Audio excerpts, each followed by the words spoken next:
One day, office worker Satoru Mikami is killed after being stabbed. He awakens in a cave in an unfamiliar fantasy world to discover that he has been reincarnated as a slime, possessing various skills formed from his final thoughts before death. While exploring the cave, gaining new skills along the way with the aid of a great sage residing in his mind, the slime comes across and befriends an ancient dragon named Veldora, who was sealed in the cave centuries ago.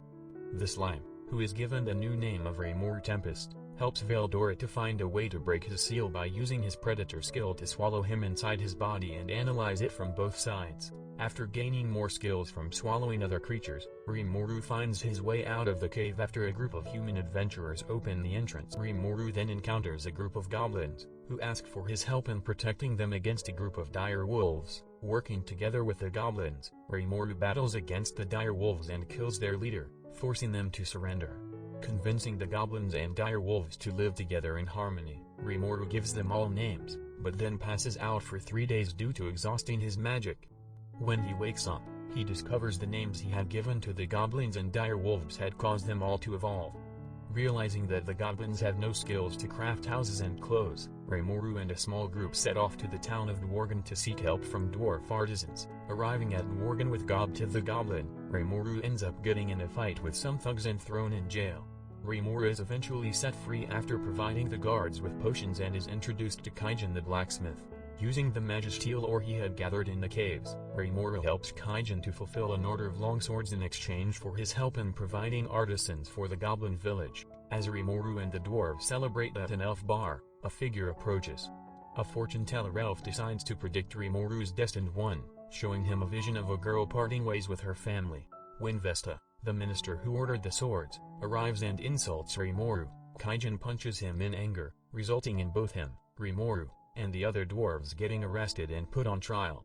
During the trial, the hero King Gazelle Dwargo, who has a history with Kaijin, exiles him and his men, who join Rimuru as his team of artisans.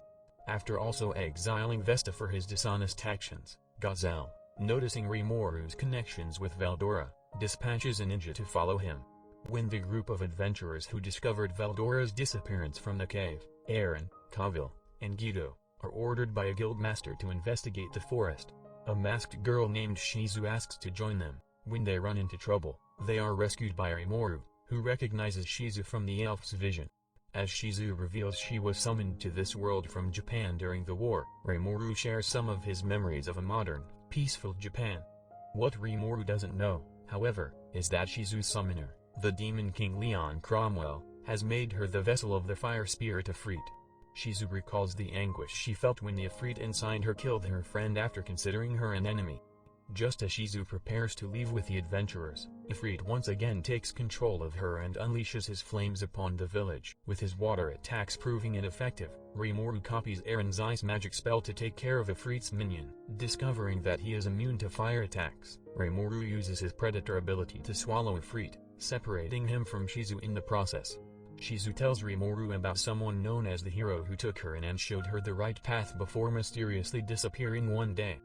Sensing her life is coming to an end, Shizu, not wishing her body to remain in this world, asks Rimuru to eat her, giving him the ability to take a human form.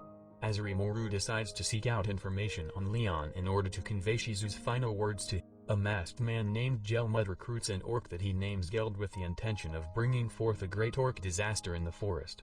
As Rimuru familiarizes himself with the form and abilities he inherited from Shizu, the goblins come under attack by a group of ogres, who claim Rimuru has been manipulating orcs to attack their village.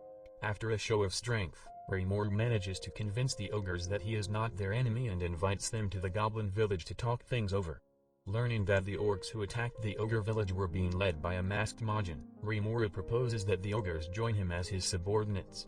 Agreeing to a temporary alliance until the orcs are defeated, Rimuru names the ogres Binamuru, Shuna, Shion, Hakuru, Su-A, and Kurabe, evolving them into Kijins. Meanwhile, the chieftain of the lizardmen, sensing an orc lord is controlling the thousands of orcs heading their way, sends his son, Gabiru, to enlist help from goblins. It has been a few days since Binamuru and other ogres joined Rimuru. Gabiru arrives at Rimuru's village to try and get everyone to serve under him to fight the orcs. Gobta is sent in to duel against Gabiru, defeating him quickly with the skills he's learned and forcing the lizardmen to retreat. Later, Rimuru is approached by a dryad named Trainee, who asks him to defeat the Orc Lord. Trainee explains that the Orc Lord has used a unique skill starved on the orcs, causing them to constantly crave sustenance, go berserk, and even eat their own to gain more power. Accepting Trainee's request, Rimuru sends Sue-8 to negotiate with the Lizardmen for an alliance.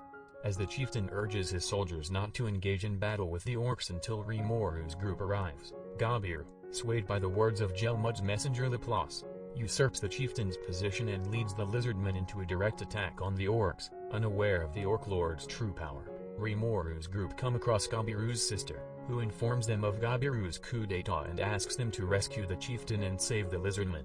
Meanwhile, Gabiru and his troop find themselves cornered after the orcs eat one of the soldiers and gains their powers. As Trainee discovers Gelmud and Laplace and forces them to leave the forest, Gabiru struggles against the orc general but is rescued by the arrival of Rimuru's group. The gang defeat the general and most of the orc army while Sue rescues the chieftain. That's it for today. If you want next part of this video, that let me know in the comment below. Let me know what did you like and what shall I do to improve for further video. Thank you for supporting us.